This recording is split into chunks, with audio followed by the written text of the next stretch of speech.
So today, I want to talk about connection.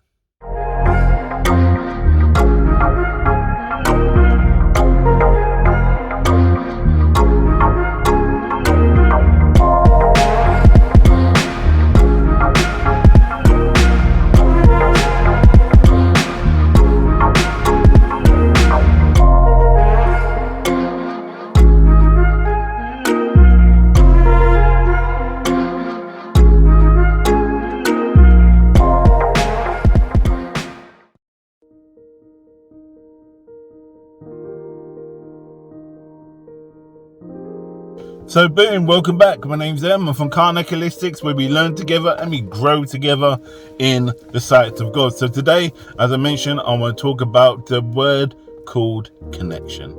Now this word connection goes across many different things. So specifically, I want to speak about your connection with other people, your connection with yourself, your connection with God, and your connection with your existence within this realm.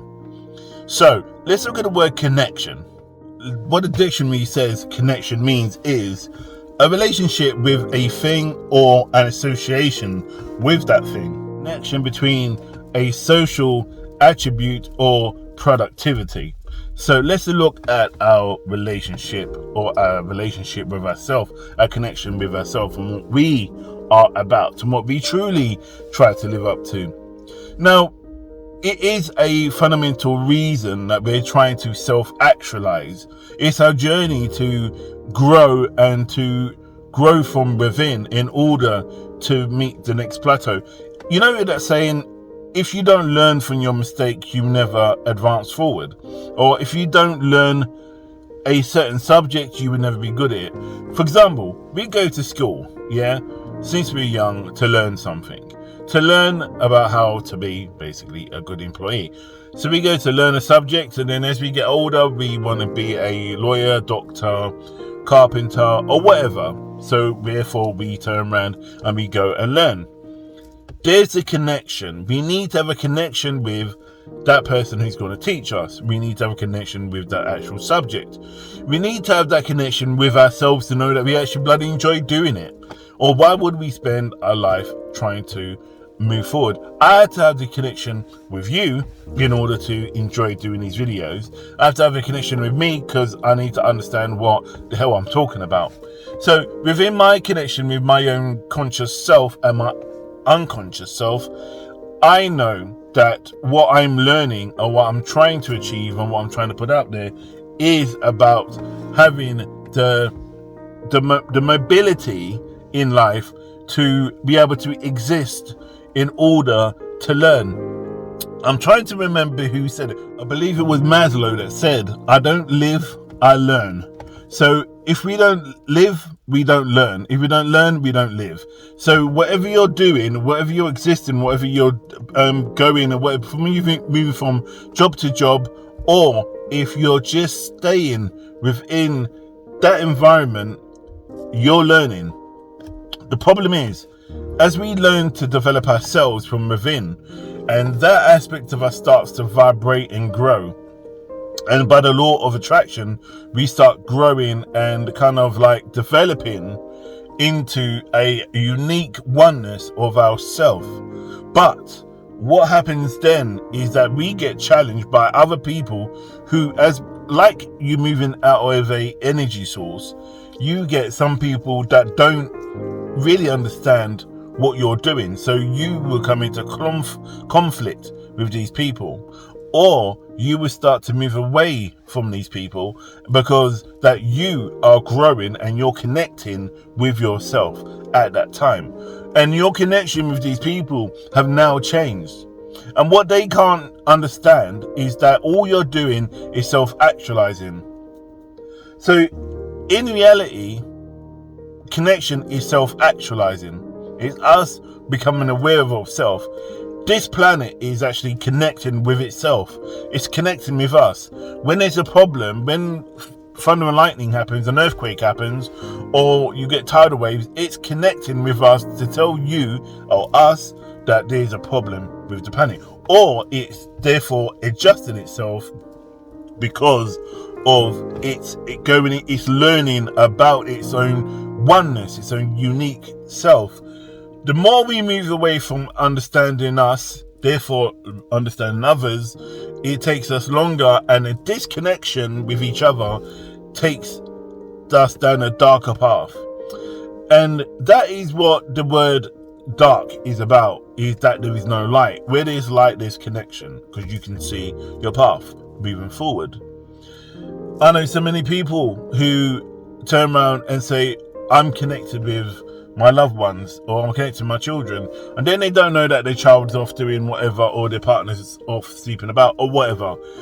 So the reaction is that you're connected on your level, not on your level, connecting like this person and that person.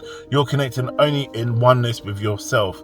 The whole idea about you becoming aware of self is to therefore realize that this other person is not in alignment with you. So therefore, when you get women who are quite connected with each other, themselves, they would know when the partner is cheating or lying or whatever. They get that instinct because they spend more time being aware of themselves, because they take more pride in themselves than most men do. So it's the reality that as we learn to develop and grow, and I'm quite known for that, I'm constantly self-actualizing, and I'm constantly growing and trying to become a better version of me. So it's almost like having a prototype, and then you're getting power upgrades. Everything I'm learning now is about upgrading or moving forward. It's all about growth. It's all about transcending, and this is what life is about. So let's look at connection with other people. So I've touched on it before that we may not have a good connection with the people around us. We not have a good connection with the people around us. So what do we do? What do we do if we don't connect with other people? There's many different ways, and I don't believe there's one clear-cut way to try and find this. But there is one path you can do, and that is analysing yourself why these people doesn't seem to be aligned with you. It could be for the fact is that you have grown up and you've learned a lot more, and then when you leave school, for example, and then you want to go off to university or you want to go off to college, you leave these people behind because they want to go out and party, but you want to go and get an education. You want to leave your partying when you are at university, or when you're away, or when you get a job. So your connection with them has shifted. Is it bad? No, I don't believe it is. I believe that we are self-actualizing all the time, and I'm going to keep saying this, and I know it's going to sound like I'm repeating myself, but until you understand that when you're misaligned, or when you're feeling not in a way with somebody, or you're feeling low, you're going through the dark night of the soul, or there's a form of depression, there's a disconnection. And we are, some, not all of us, are disconnected from the universe or from God. And you get a lot of people who don't believe in anything, but they do have a connection with something. For example, you may get an atheist who believes that there's no such thing as God, and so they know when they die that they don't go anywhere. They don't have proof for that, but they just believe that. That's down to them, but that's their connection with themselves. They believe that's how it goes. Like people who believe that when they die they go on to heaven, and some people, when they say they die and if they're bad they go to hell. That's how your connection with your beliefs, with whatever you've been shown. Right, so the other point is like, say if you are now going, you know what my mum and dad taught me as I was growing up doesn't seem to ring true now. I'm a lot older, and I don't believe in what that is. I'm going to go out and find my way. What you're going out to do is finding another fit in your connection. So you may want to go and travel. You may want to go and, go into a meditation group. You may want to go to a retreat. You may want to go just to another country. You may want to just change jobs. You want to change homes. These connections is about your self-actualizing, and I've said it again. And I'm hoping that actually goes in almost kind of like a blip in a reel, that I'm trying to kind of make this as clear as possible. But like I was speaking with someone the other day, one of my clients, and they were going to me, I really love this person, but I don't know if we're gonna last. Well, there you go. You know, you're already disconnecting with that. Do you have proof that they've disconnected with you? Do you have proof that they don't want to be with you? No, they're just acting weird. In what way? They don't talk to me the same, they don't give me the same hugs. I guess, what do you know about their disconnection? What is wrong with their connection? Go and speak to them about what's going on for them, because something is obviously not right at the moment before them. It could be a number of things. They could be worried about work, they could be worried about the pandemic, they could be worried about friends or family. You don't know. But because we, or you, that person, was more focused upon themselves because they were disconnected, they might assume everybody else was disconnected.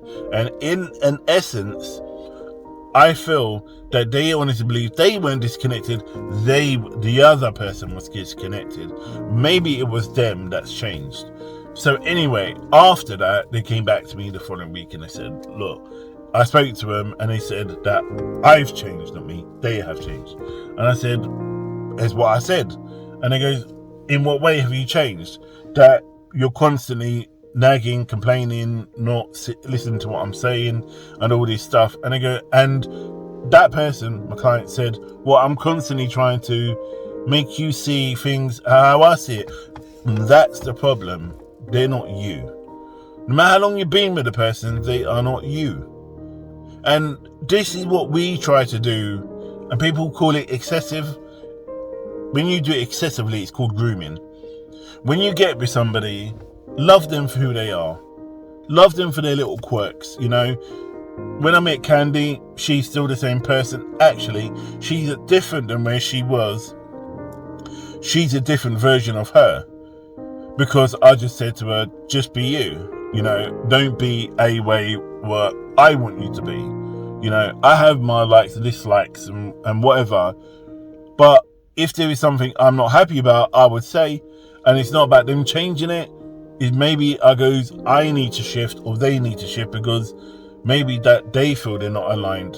And we're all different. We're all different. But we all travel along that journey. And I love this beautiful saying. I can't remember where I heard it or who said it. But it said in a nutshell that we all arrive at the final destination. And they talk about twin flames here. And this again goes about everybody, and even your friend or your family or your partner. We all go on the same journey from A to B. Let's say A to C. So as we go along, we come along to B. It's not down to you to make me a version of you.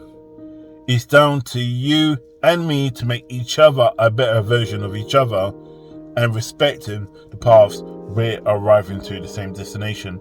As long as the destination is the same destination that we're both planning to go to, then there shouldn't be a problem. So say, for example, I want to go to fly to Tibet, and then Kenny wants to fly to LA. We both go to the airport. I go on different flights. We're going to land at different destinations. As stupid as it may sound, that use that analogy, but say if I said, okay, I want to go to LA. So we go, yeah, we're going to LA. So I go off and we get on the plane. And we sat in different seats. We didn't connect and talk. We never spoke to the person at the front desk to put us sitting together. They just put us one end of the plane. Connection, communication is a connection. And that's what we don't do enough. We need to talk, share. Especially around mental health, we need to talk a lot more. So I'm going to end it there, and I'm going to see you in my next video. But you know what? You stay safe, and you look after yourself. And I'll see you in the next video.